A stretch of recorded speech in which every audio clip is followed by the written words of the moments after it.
Andrew Douglas. I'm a principal with McPherson & Kelly Lawyers, specialising in occupational health and safety.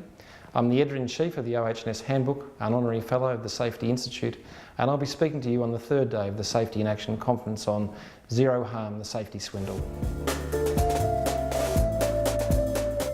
I think safety conceals more about safety performance rather than revealing how to behave safely for a number of reasons, but primarily because the language of safety has become so impenetrable. Safety practitioners, as they move towards professionalism, have developed a language and style, just like lawyers have done in the past, which is meaningless to any of the people who have to operate it. They're using acronyms that change so regularly, so what is a safe operating procedure could have 8 other different acronyms now. And most employees don't get the first one, let alone the second, third or fourth iteration of what is the new language around safety.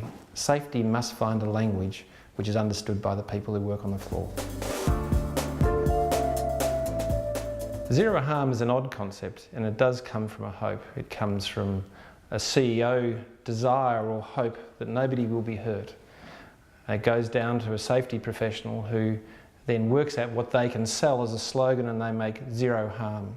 And zero harm derives from a new reality, which is all incidents are preventable, which is an absolute myth. All the safety legislation has as its defence that all injuries or incidents are not preventable.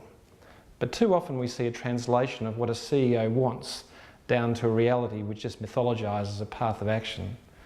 In the last 5 years we've seen, prior to the recession, an absolute boom in the Australian economy. And as a result of that, we've also seen a growth in OH&S and a growth in OH&S legislation, which imposes liabilities on directors and CEOs. So for the first time, CEOs are reaching out to safety. When they reach out to safety, previously a bolt-on to a business, and they say, I need you to do something very important for me. I want you not to hurt anybody. There's an immediate devolving of responsibility, which is unacceptable from the CEO. But the only translation to get money out of the CEO for a business that's otherwise been ignored for the OH&S is to create a slogan that's appealing to the CEO. And we got zero harm. And from zero harm, we got this mantra that all incidents are preventable. Now, we know human beings, we've had kids, we know that that's not life, and the best laid plans can injure people. But sadly, that's where we've got to. And as a result, the workers in those environments totally distrust the management argument that all injuries are preventable. They know that people get hurt, so they don't believe zero harm. So without definition of what zero harm is, all we're doing is perpetrating a lie which is disenfranchising our workforce.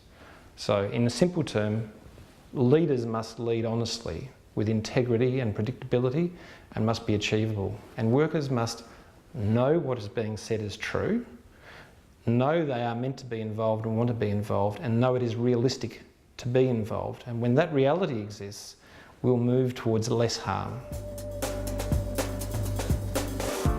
I think at the moment in the businesses that I've dealt with where there's zero harm, there's an enormous amount of discussion about how successful, commonly around lag indicators. They say, look at our LTIs have dropped off.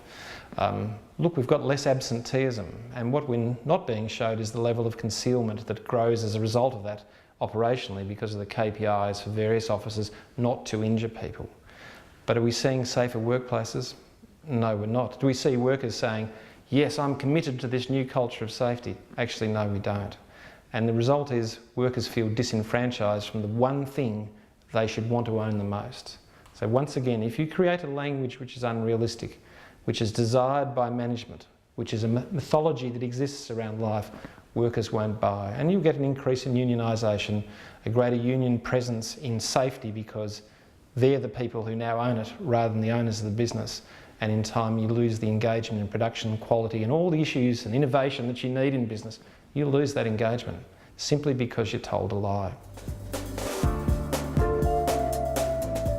I think the most important thing for people to understand in an engagement model is slogans are important. In any form of marketing, whether it's external or internal, slogans are critical. Whether it's a creed, a slogan, people must be able to say it to believe it. But if you're going to use something like zero harm, and that's your desire, you must tell people what zero harm means, and it's not zero injuries. Admit that it's an aspirational goal. Admit that there are measurements you're going to have which are real measurements at a floor level. And most importantly, grow the idea from the workers rather than impose it from above. So the real engagement model in safety is always having workers acting safely and believing that they're acting safely and believing they're acting in their own and their friends' best interests. Around about that stage you get safety, and the slogan will start to ratchet up and start to have real leverage. But if it's not their slogan, it won't work.